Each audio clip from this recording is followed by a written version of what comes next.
about And that's that. the number one reason people kind of get addicted to working out is because the mental benefits. Yeah. It's just, it's a huge weight off your shoulders. It's a phenomenal outlet. Yeah. For anybody. So things like depression, anxiety, even things like bipolar and schizophrenia. The exercise, it's not a cure. But ADHD. ADHD. It's a all of that, huge right? help. Yeah. I personally have had terrible anxiety throughout my life, Right. depression at certain times as well. Right. And the number one thing I can do for my men when I'm in a tough spot is get out and move. Exactly. Right? And the little bit of camaraderie that you can have at a gym and things like that also goes a long way. Hello, I'm John Brink, and we are podcasting on the Brink from downtown Prince George, British Columbia, Canada.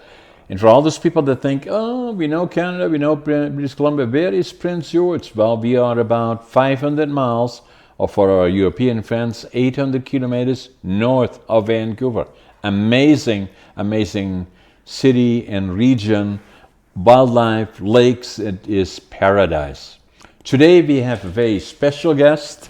His name is Stefan Cloutier, and Stefan is an accomplished fitness professional and a small business owner, currently making an impact on the health and wellness industry. In my opinion, at 34 years old, Stefan boasts an impressive portfolio of certifications, including an Elite, now the acronyms, I don't know, he will explain it to us, ISSA Personal Trainer, an NCCPT Personal Trainer, Strength and Conditioning Coach, Exercise Therapy Specialist, and a Nutrition Specialist. Quite a track record, Stefan. Welcome to the show. Thank you. Thanks for having me. It's lovely here. So the unique part for our guest watching us and saying, Stefan is living now in Prince George, and he is a personal trainer working in particular with one training facility is Gold's, but also other ones, and to a certain extent private. He will explain it to us. And what makes him also unique is he is my personal trainer and helped me to getting where I got to. And so in my opinion, he is very special, very good at the job. Why a special trainer? Why is that important? We'll talk about that. So in the meantime, Stefan, tell us a bit about your background. Were you born in British Columbia? I was born in British Columbia, Vancouver actually.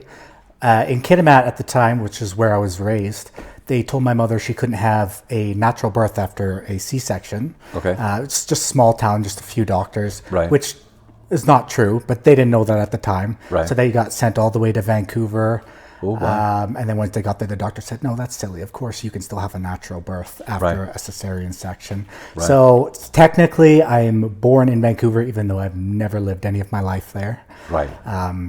The day after I was born, flew right back to Kitimat and grew up there. Went to school there, played my sports there, even worked there at the beginning of my career as a construction and carpenter. Now, just for our guest, Kitimat is, Prince George is in the center of British Columbia, and as I said earlier, 500 miles north or 800 kilometers north of Vancouver.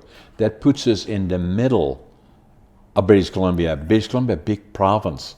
And then that is north to south. East to west, the same, about 500 miles east of Kitimat, or to the west is Kitimat and Prince Rupert, and then to the east is Alberta, or the border. So Kitimat is right on the Pacific Ocean. And why were you guys in Kitimat? Was your dad working there? Or? Yes, my dad is from Quebec. Okay. And they have a huge French-Canadian population in Kitimat because the aluminum smelter used to be called Alcan, now it's Rio Tinto Alcan. Right. So that was basically the lifeblood of that community. That's where everyone ended up there. They also had the Urcan pulp mill Yeah. and Methanex and things like that. Yeah. But so that's what brought my dad in, and then my mother as well. Her and her ex-husband came over from England. Okay. And her and her ex-husband split, and then she met my dad, and they started Right. a family. But that's why I was started in Kitimat.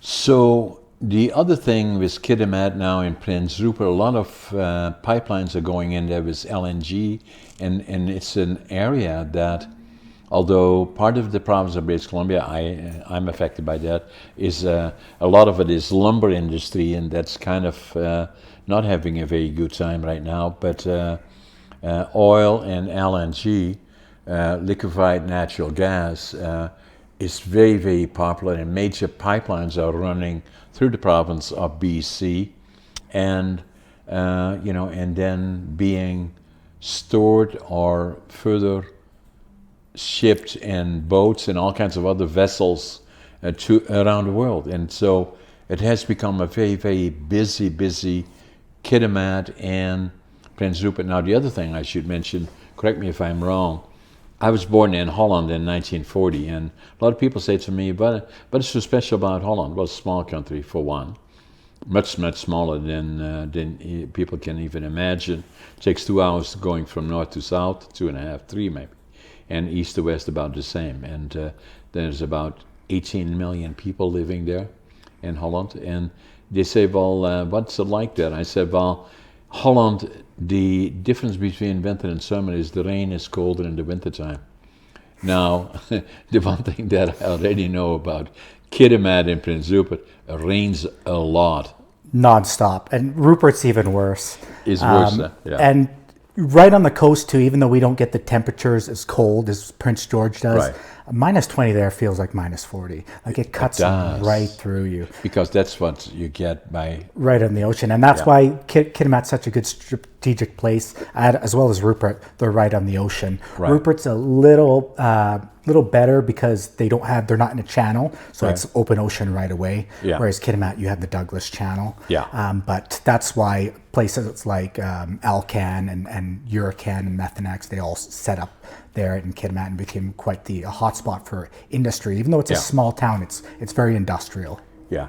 And it's still growing and expanding even right now, isn't it? Yeah, there's always the temptations to go back because there's so much money to be made. Yeah. But I got my fill of that kind of lifestyle, and I like what I do now, and I love the personal training. Kitimat's great. If you love nature, that's a great place to go, especially fishing. Especially the ocean.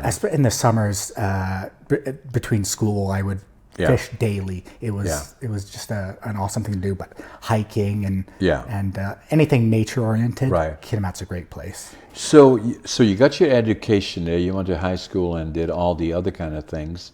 So was training or personal training always important? As I saw in your bio, you were already fairly early involved in personal training for yourself, and then developed an attraction to training.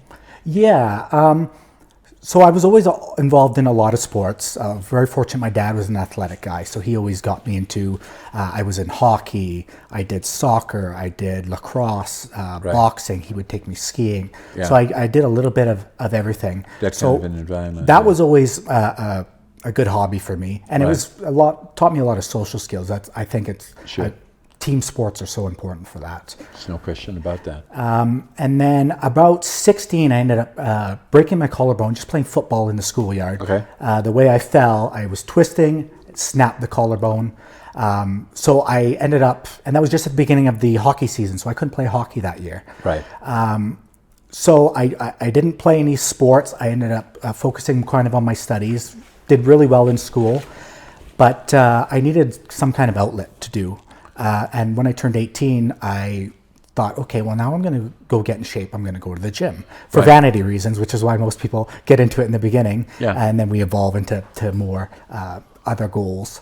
But so I started at 18, and I didn't get into training other people till probably about 26. Okay. So I think one of the advantages I have is I put in a lot of time under the bar, let's call it, just honing my craft and just learning all the different ways, all the different styles of training and working out before I started to try and implement that on others. I didn't just start working out and then 6 months later say, I'm going to train this person. I've got a lot of anecdotal evidence that I can use to go along with any scientific evidence that I use to why I'm training someone a certain way or why we're doing things the way we're doing them.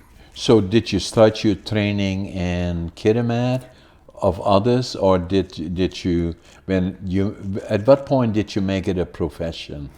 I moved to Prince George in about 2014. Okay. Right away. About 10 years ago. Yeah. I checked out a bunch of gyms, really liked Gold's, got to know the owner there really quick, phenomenal guy. I ended up working there at the front desk while they were... was that Gold? Yeah, Gold. Was it Roger then? It was Roger, yes. Yeah. Roger's been there the whole time I've been there. And they were actually paying for me to get certified while I was working at the front desk. So that was my kind of opening in there. Yeah. There was also a head trainer there named, I don't know if you remember, Donalda D. Heimstra. I do, yeah. Yeah, she was a very good mentor for me. Yeah. Phenomenal people person. She really kind of got me in the door because I am kind of a shy, reclusive person. Right. So it's taken time for me to come out of my shell a little bit. Right. Sure. In the beginning, there's no way you would have gotten me on a podcast. There's not a chance, right? Well, you're not the first one. No. Yeah. But so I had really good people around me that kind of got me into it. Yeah. Because before that, I had friends that would come with me and I would teach them and help them grow. And I really liked watching people grow in front of me. Watching people change their lives was just awesome because it changed my life. So I thought other people should have the same benefits. Now, your credentials, so that if I look at certification including ISSA Personal Trainer, what does that stand for? Elite, International Sports Science Association. Okay, so that is the basic trainer? Well, the elite just refers to once you get to a certain amount of credentials, and they give you additional titles on top of that. Okay. So it's just a personal training one, but then once I have completed other courses on top of it, you get upgraded to professional and then elite and masters and things like that. How about NCCPT? That is the National Council for Certified Personal Trainers. Okay. The first time around I went to get certified, that's who I went through. They have since been bought out by the ISSA. Okay. But I took them in the first time about 2016, 2017. And then I think around 2020, I could be wrong on that, they were bought out by the ISSA. Okay. So actually when I went back into personal training, because I missed it, and I'm sure we'll get into that more, I reached out to Kendall and thought, who did she think was a good source for certification? Now, Kendall Kershaw is a personal friend of both of us. Yes. Also trained me for quite a period of time. Yes. She's very well known. Phenomenal girl, just absolute sweetheart. Yeah, she is. Yeah, so I trusted her opinion, and I asked around too, but I remember telling her probably a couple of years later that the reason I went through ISSA was because of her recommendation, and she was pretty flattered by that. Amazing. Yeah. And then, when she went, her and myself, we went, actually in 2018, she was still in her very early 20s.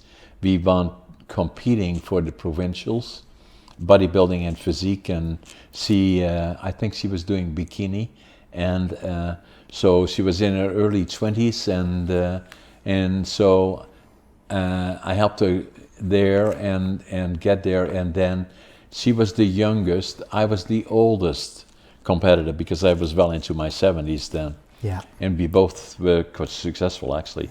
So the other one is that I see is strength and conditioning coach. Yeah, that one is a strength and conditioning coach is someone who's going to train you for performance. Usually sports based. That doesn't have to be an organized sport. I've had people who want to train for Tough Mudders and things like that. You know what? I've trained people who just want to be able to walk around and not be in a mobile scooter. That's technically performance as well. Right. It's health and performance, but it takes away the vanity aspect, which is kind of its own separate niche, because Right. they can complement each other, but they don't go hand in hand. Right. And you really learn about building strength, which is a huge thing for longevity. Exactly. As you know, things like balance and grip strength are all Critical. markers we use to Exactly. see how healthy someone is and Exactly. how young they're living despite their chronological age. Exactly. And it works on things like endurance and anything that's going to help you benefit and excel in whatever sport or outside activity that you want to achieve. Yeah, so the other one that I see is exercise therapy specialist. So does that mean you specialize in some cases in certain areas? Yeah, it's more of to get people who have a dysfunction or pain. It's to kind of use exercise as a modality to try and heal or help, right? It's very rare. You would have to be under extreme circumstances for a doctor to ever recommend zero physical activity. Right. No matter what you got going on, you should try and move in the best way you can for you. Yeah. It could be the simplest thing can be sitting on a chair and then getting back up, whatever it is, right? Yeah, whatever. But exercise therapy really focuses on healing and correcting kind of thing like that. Right. The certification for that is quite intensive. I think that personally should be the entry-level certification for personal training. Right. Because it could really, how do I put this nicely, weed out people who aren't serious about it, right? Right. People who are just in it to make money but aren't passionate about it or things like that. Exercise therapy is a really good certification to have if you want to really get deep in the knowledge base. Right. And then the other one that I'm familiar with is nutrition specialist. So what does that mean other than the obvious? It's exactly what it sounds like. It's the ability to coach people on nutrition. We're not trying to replace nutritionists. No. We're just trying to give guidance. The thing about me personally is I won't do fad diets or extreme things. Yeah. I have not a huge problem if that works for them, but it's not something I would personally prescribe if someone came to me for advice. I try and have everyone have a healthy amount of protein, fats, carbs. I don't like to completely cut out one of the three or extremely limit them.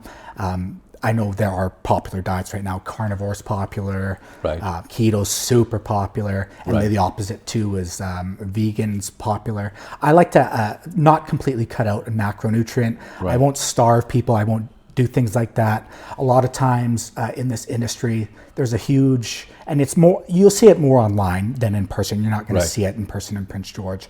Right. But to market, people will put people through unhealthy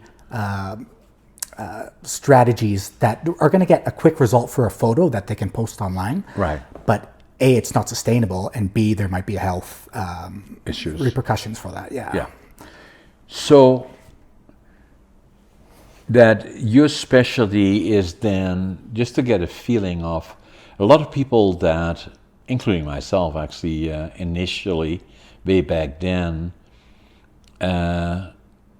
one of the things that I did, try to stay in shape, go to make the commitment, usually around New Year, and saying, I'm going to do this, that, and then I'm going to buy a membership to a gym. And then 2 weeks later, I can find 100 reasons as why I'm too busy to go to the gym, and the next year do it all over again. Yeah. So I was a bit of a late bloomer. I had to get that, and a lot of people do, get this shock in life that, in my case, nearly killed me. I had a case of diverticulitis that ruptured in 2008. So I was then 68 years old. No, it was not 2008. Yeah, and so that nearly killed me then, and then I knew that I had to do. My wife was is a vegetarian, and I knew I had to listen better to her in terms of diet, and then I had to put more structure around going to the gym, and in order for me to do that, I do a lot of stuff, but then be one of those guys that I'm usually too busy or can get too busy. So, but if I have a trainer, that to me was important from a physical perspective. I have a tendency of, as you well know, of pushing too hard, too quick. And then the other one, it's a meeting that I have my whole life is around meetings, and it creates a commitment having to go to the gym. So I started there, and the point that I'm making before, if I did, a lot of times I felt that all the people that were in the gyms are so perfect and I'm not, and they're all looking at me and saying, what is he doing here, really?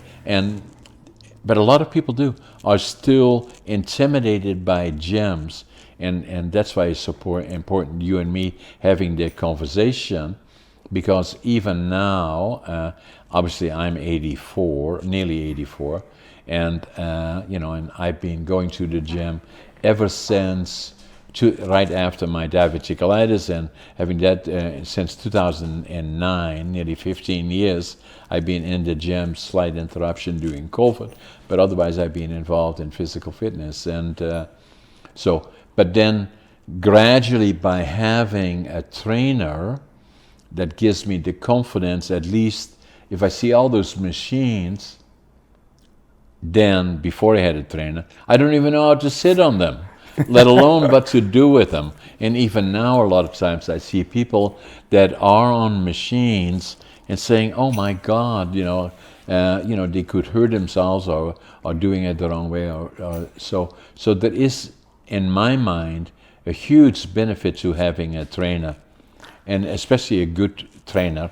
And again, that's a relationship you have to build with a person, like in my case, being also a competitor and wanting to still compete. In 2025, I want to go to the Arnolds, and and then at 84, pushing pretty hard, to find that right trainer to train me. For you as a trainer, and I did, for you as a trainer, all of a sudden this guy, as you sit there with this guy, me, and you do your list of checking, that's delicate because the guy may die on me so I have to be careful. I have to know his physical condition and then develop a program around him. And so what I'm saying is, in a way, a little bit tongue-in-cheek, but that it is important for people, again, watching us. Critically important is in longevity and life. The last decade of life for a lot of people is delicate because they have all kinds of issues. They're usually out of shape, and it is not a pleasurable period. By taking care of your body, exercise, even if it is only walking 20 minutes, half an hour a day, or diet, is so critically important. But if those people feel that they are too old, I'm an example of that is not the case. And even in our gym at Gold's, we have people that are older, not too many of my age, unfortunately, yet. But so what the purpose is to say that how can we encourage people first and foremost to stay fit and healthy in terms of diet, and then keeping their body and fit. There's a couple things that I want to touch on there. First off, anytime that I get the "I don't have time" excuse, there's not enough hours in a day or anything like that, you are the name I always drop. Because with your schedule and the hours you work, you always make it in. And our workouts, I try and get you in and out as fast as I can, knowing your schedule, and we get phenomenal workouts in a relatively modest amount of time. So if you really want it, time's not an issue. There's always time. It's the problem is we allocate that time incorrectly. We're going to allocate it to playing Candy Crush on our phone rather than going to the gym, right? And things like that. The other thing is it often takes something quite traumatic to get people to finally take that leap. People always think, especially in the start of the new year, as you pointed out, I want to start this new health journey, whatnot. Oftentimes it does take something like a health scare. I get a lot of people come in, my doctor tells me I'm going to die, this is my blood pressure, this is that. Or people have a little traumatic experience. A young person saw everybody at prom with a date and they didn't have a date or something like that. Sometimes it starts as a huge negative, but you can turn that into a positive and really change your life. But it's that first 3 to 6 months. I try and program people. I say, no question. You don't want to be here, but you're going to force yourself to be here. Yeah. And I promise you, especially when you start to see results, it's going to become automatic. Yeah. When you and I go to the gym, we don't even think anymore, right? No. We just go. There's not this internal battle that, should I go, should I not? I could be doing this instead. Yeah. You're just ready to go. Right. And then the final point that I want to touch on is the intimidation factor. People think, especially larger people or weaker people or older people, they think that a gym is the place for the super fit or the super good looking or the super strong, whatever it may be. Where that's the opposite. Like you are more entitled. You're not more entitled. That's not worded correctly, but you are as entitled to that gym space as anybody else. As the person who's been working out there 30 years, and the person who's been working out there 3 months, you're on the same level there. You both have goals that you want to achieve. If you're taking it serious, there's no reason that someone else should take priority over certain equipment over you. And a lot of the times, the most intimidating people that you think are there, those people are rooting you on.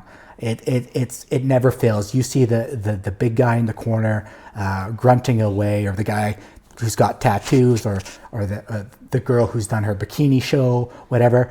I guarantee you, if those are the people who are going to come up to you and be like, you know what, I've noticed you. You're killing it. Keep killing it. Yeah, and I found that in the 15 years that I've been working out, even from the beginning, all the same feeling about it is saying that, that everybody's watching me, or I'm not using the equipment properly. But to have a trainer, virtually once I did it serious, after my diverticulitis and nearly died, and I knew I needed direction to just make sure that I was getting the most value out of the time spent, and that means there had to be structure to it. At the same time, to make sure that you don't overdo it and get hurt. Absolutely. And that would be a discouragement then. But the other part that I found is that after staying the course, and for all the same reasons as you say, is that the people that walk in on like this, and all of a sudden you feel you're just like you. Yeah. They are started where you started. Exactly. And in all the time that I've been involved, I've never been said, what are you doing here, or why are you here, or it's always been encouragement. And then the other part about it is that, after working out for 6 years, really, and another friend that worked out with me was Carly, and we saw her this morning. By coincidence, I hadn't seen her for a while. Yeah. And so she was a friend, and I was then working out with her, and then somebody said, hey John, have you ever thought about competing? And I said, me? Really? And then I thought, it's a challenge. And then Cardi was quite involved in that. And so I worked then towards competing, and then came quite involved in the competition structure. A club here. What was the name of the club again? The competition? Yeah. The iron ore class. The iron ore. And so competed in that in 2017. Came in second in bodybuilding, third in physique. And what an experience. A little bit intimidating because 600 or 700 of my friends were in the audience, and I'm walking there in my little Speedo. But I liked it, and then from there and then that qualified me for the provincials, and did the same again. There were probably 250, 300 athletes. All of them that were there belonged there. They put in huge amount of work, and they belonged being there. And it was in the Pacific Coliseum there, which is an amazing structure.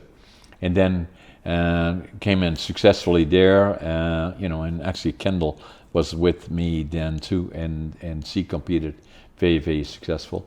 And and I qualified there, third in bodybuilding, second in physique, qualified for the nationals and the Arnolds.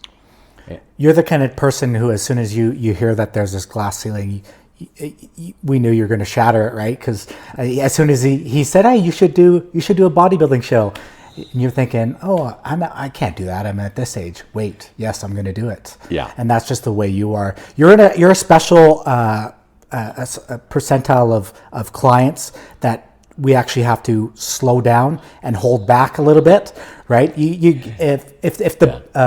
There's certain clients, if we call a plow horse, if the barn was on fire, you still couldn't get them out of the barn. Yeah. Whereas you're a workhorse, you're a Clydesdale. Whereas sometimes we got to slow you down, exactly. Save you from yourself, kind of thing. Because your work ethic and your drive is through the roof. So that's a novelty about training someone who's very ambitious. Often pro athletes or people who are very successful in their professional life. That's one of the things you do have to watch for as a trainer. Right. More isn't always better when it comes to physical. Oftentimes, if you do more homework, you get better grades. You work more overtime, you get more money. Physical training is not quite like that. There is a point of diminishing returns, right, where if you're unable to recover to a satisfactory amount, you can either plateau or you'll start to regress a little bit. Right. So it's about strategically increasing that stimulus over time, then bringing it back down a bit, letting your body kind of recover, and then bringing that stimulus up again. Where the other option is what you see often a lot, things like boot camps, and that is they'll run you into the ground right off the bat. Right. They're making you tired, but that's not necessarily making you better. If you get huge progress in 3 months, that's great. Right. But then if the other 9 months out of the year you've plateaued, was it worth it? Right. Where if I can get you slower progress, but I can have you progress for a full 12 months, I tell you what, you're going to be way ahead of yourself if I had pushed you, buried yourself into the ground from week one. Because it's all about progressive overload, which progressive is the key term. You were slowly and strategically increasing that stress stimulus so your body can adapt to it. If we give you all the stress at once, there's nothing you can do more than that, right? I can't have you working out, doing 4-hour workouts. Right. A human can't recover from that, right? No. So it's about being strategic when you do it. So if you have someone ambitious, like a former athlete or someone successful in business, you got to program accordingly and really kind of reel them in at times. You're never going to have a problem with them giving it all in their set, but you got to let them know kind of, hey, we're going to leave 1 or 2 reps in the tank on this one. We're going to save some for this next workout over here, right? And that's the category I would put you in, and it's a good category to be in. Yeah. So the point that we are making together is saying that no age is too old, and then there is no one in the gym that will do anything other than encourage you. And if they don't, then some people are not as outgoing as others, but they all will encourage you. And then the other part about it is that the benefit of gyms like Gold, and I have, but I like the other gyms as well, but I've been quite close to Gold, and Roger is a friend that I've known for many, many years that owns the Gold here. And then the other part is that a lot of my other friends around the world are working in goals, especially Arnold. Yeah. I want to get him on my podcast here. He's resisting it a bit, but I know he will at some point. Michael O'Hearn, I brought him up here. I remember that. For the show, and I want him on my podcast. And then Arnold Schwarzenegger, I mentioned already. The other one is Stallone. And he's another one that I want to get on the podcast. But I would say to the people in general, it's all about fitness. It's not about the Olympics or becoming, but I do, being competitive bodybuilder. That's simply a vehicle that works for me and I like it. But it's first and foremost fitness, and then that no matter what challenges you have, is that by working with a qualified, recognized gym like Gold's, and there is others, obviously the Good Life is one, and some other ones around Prince George, but gyms like that, the Y is another one that is very, very good. Gyms like that make sure that they understand the person, especially when the person goes in there and say, I'm having challenges, and can you help me with some direction as to what I should do, either become part of a group in some cases, or one person to person, like we do. But whatever the objectives may be, the gym will help direct a person. The other one is that even to get a feel of it, I believe that the gyms usually have an ability to talk to a trainer or to interact with them, get an understanding of it, what they are looking for, what the objectives are. And for all those people that think that they are now too old, it will adversely affect their lives, start thinking about diet and exercise. Even if it is just start with going for a walk.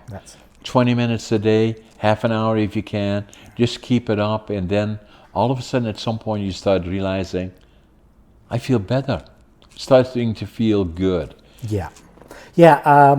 I would say the older you get, the more vital it is. I was listening to a doctor, and he was saying for every workout you do, you're probably putting about 3 hours onto your life. Like, it's never too late to start. I encourage the older you are, the more vital it is to start. Things like bone density. You lose tremendous amount of bone density after the age of 35, especially women. Resistance training is the number one way to reverse that. You lose muscle tissue, which is another marker of longevity. The best way to prevent muscle loss is, again, resistance training. Your heart's, that's the most important muscle in your body. Yeah. Even if you are someone who's completely sedentary, like you said, just going for, even starting with a 10-minute walk every other day is better than what you were doing before. Exactly. And that's progress. You're adding... Get off the couch. Exactly. You're adding hours to your life. The benefit of a personal trainer is you're not going to be kind of running in quicksand. We're going to get you where you need to be quicker and safer. Anytime you kind of have an injury or thing like that, you're just kind of setting yourself back. But even my own mother, I've told her, I tried to get her into more, and she's gotten into chair yoga now. But just move any way you can. Yeah. Just because you see someone else who's squatting or bench pressing the world or doing this an hour of running on the treadmill, that doesn't have to be exercise for you. No. Your exercise can be very simple. You can be in and out of there in 20 minutes if you want, and get huge life-changing benefits from your heart, from your brain. The brain is the huge one that they're finding out now, that the benefits. More so all the time now. Exercise and being fit is even more going to be more beneficial than medication. I'm not telling people not to take their doctor's recommendation. No, but I'm saying this goes a long way. No question about that. And that's the number one reason people kind of get addicted to working out, is because the mental benefits. Yeah. It's just it's a huge weight off your shoulders. It's a phenomenal outlet for anybody. So things like depression, anxiety, even things like bipolar and schizophrenia. The exercise, it's not a cure. But ADHD, it's a huge help. Right? Yeah. I personally have had terrible anxiety throughout my life, depression at certain times as well, and the number one thing I can do for my men when I'm in a tough spot is get out and move. Exactly. Right? And the little bit of camaraderie that you can have at a gym and things like that also goes a long way. Exactly. Just saying hi to someone for 5 minutes. Humans are social creatures. Yeah. It goes a long way. If that's the only interaction you get in that day, that's a huge benefit. And it's an environment of people all of the same mind, in a way, always the same objectives. And then the other part, that people would ask the question, likely that are watching us, like in a gym, correct me if I am wrong, if I'm older or whatever, or have challenges, then and we said that already earlier, go to the gym, talk to the people that are managing the gym. That's what they deal with all the time. They can help you in guiding you. It's not a question of that. At one point, gyms sometimes could be a bit of a rip-off. That's not so with reputable organizations, and certainly not with gold. But and then the other part is that saying that, okay, I like to work with a trainer, but it's probably expensive.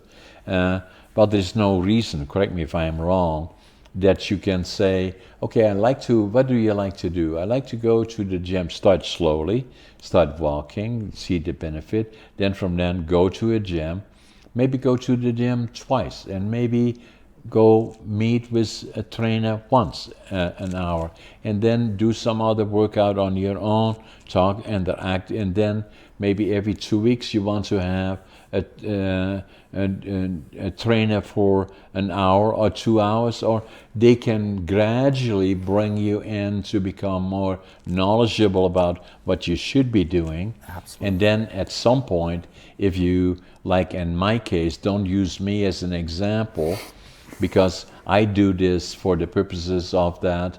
I've been working out for a long time, and I like it, I love it, and I do it with the purpose, in my particular case, of becoming, first and foremost, quality of life, obviously.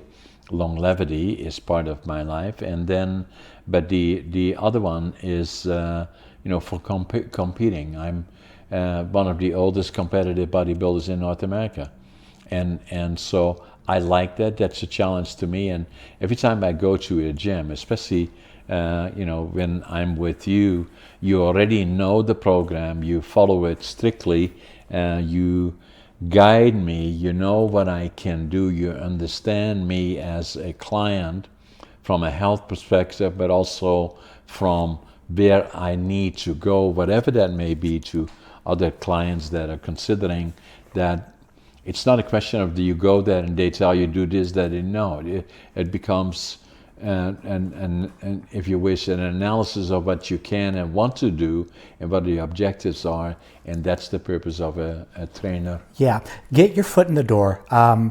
Get the gym membership. If you're not comfortable, you don't feel like you know it, come see me. I'll give you a free consultation. Right. And my only intention there, not everybody's got the finances to afford a personal trainer. No. I'm going to depart as much knowledge onto you as I can that you can get started safely. And then if you want it down the road, there's so many different options. I've got people who will meet up with me once a month. Just to check in, make sure everything's going well. And then there's people who are 3-4 times a week, right? It really depends on you and your specific case. A good trainer, the number one way to tell if you've got a good trainer is if they are giving you a program that's customized to you, your goals, your wants, and your needs. If you go online and you buy something, that person doesn't know you. They haven't built a rapport with you. They're going to give you a cookie cutter template, which may work for the high responders, but when it comes to someone who has an issue that they may need addressing, like a previous injury or a health issue, or their body type doesn't respond well to these certain exercises, a personal trainer's got the advantage where we're there with you and we're going to be able to address those with you and change things on the fly. That's huge. We come in with a plan every time. Well, I come in with a plan every time. I'm meticulous with it. I record everything we do so that we can try and beat previous bests of what we did. So I can look at what we did 6 months ago and know whether we're making progress. And that's another part that I like about what you're doing and other good trainers likely will be doing. Yeah, a lot of people don't make the progress is because they're not tracking. Right. And then you get people who will complain that people are on their phones, but all the apps on the phones now, people got their workout programs on there, their music on there. A lot of people you see who are on the phone, they're actually doing gym-oriented stuff. Exactly. But so if you need to pick up your phone in your workout, that's fine. Yeah. Track what you're doing. Log your sets and your reps and your cardio times or anything like that. Yeah. And so you can always look back and be like, okay, well, this is what I did last week. If I can get one more rep on one more set of any exercise there, I've made progress. As little as that seems like nothing for progress, but I tell you what, a year down the road, that's going to make a huge difference when that keeps happening time and time again. So track is the important thing. Very important.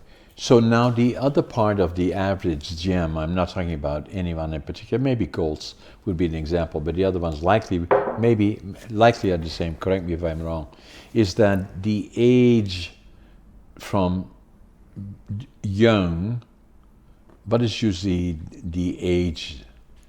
It has changed recently. They're letting in, I think, don't quote me on this, I believe 15 with a guardian now. Right. As the age they're allowed. I'm seeing more and more young people, which is fantastic. You do have to kind of keep an eye on them because even me at that age, like I started at 18, we're very ego driven and we're not intelligent creatures at that age. We're not, plain and simple, especially men. We're lifting for our ego. So from the young age, then some clubs may have different policy. Yeah, absolutely. Other than, but take that as an example.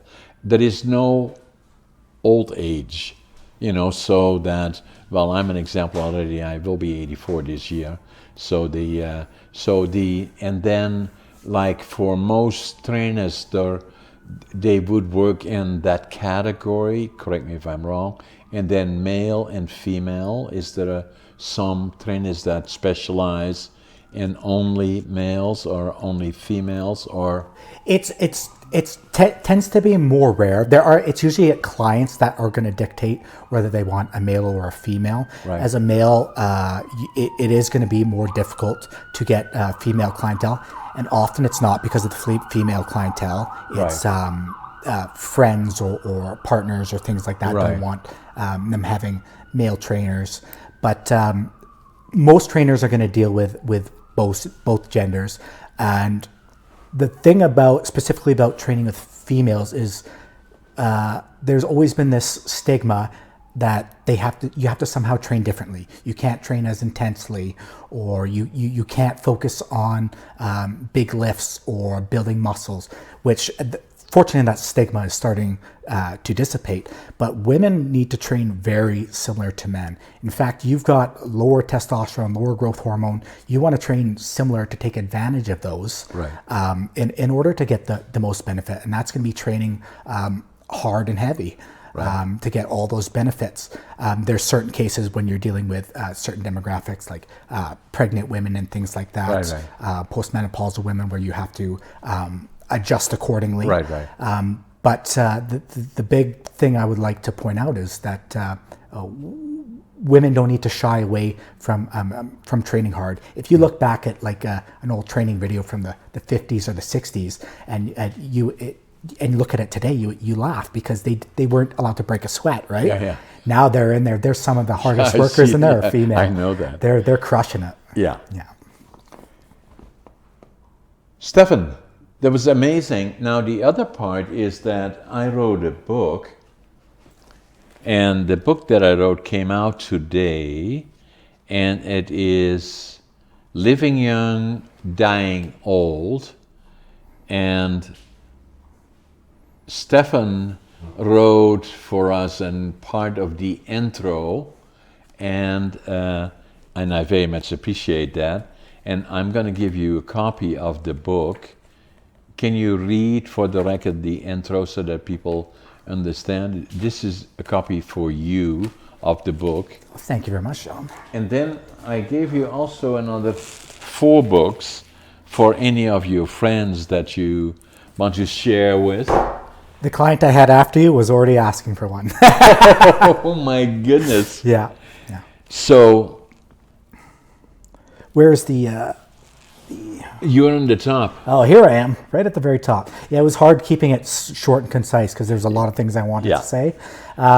John's dedication to his training mirrors his dedication to his work. Week after week, month after month, he finds time in his busy schedule to show up to the gym, out-hustle people a quarter his age.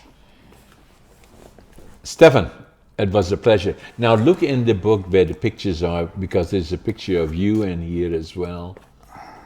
And I know exactly the one too. There it is. Yeah. Yeah, excellent. That's one. Let me show that's it one on my desk. Yeah, and I like that. I appreciate that. Perfect. And so the book will be available by all the major medias, Amazon, and you name it. It's all over the place. It's also an audio. I'm just finishing the last little bit on the audio today, and so it'll be available in audio as well. And these are for you, and if you need more, I'll give you more. And again, thank you for being part of my book, and then thank you for having you as my personal trainer. I speak highly of you and of people that do personal training the way you did it, and I've been very fortunate to have other friends, and they are friends of yours as well, like Kalen was good, then obviously today we met Carly yeah. Was a good example, and obviously the lady that wanted with me to Vancouver, Kendall Kershaw, also a very, very good trainer. Yeah. And we're very lucky to have some very phenomenal trainers in Prince George. Yeah. So again, thanks, Stefan. Thank you. Appreciate it. John.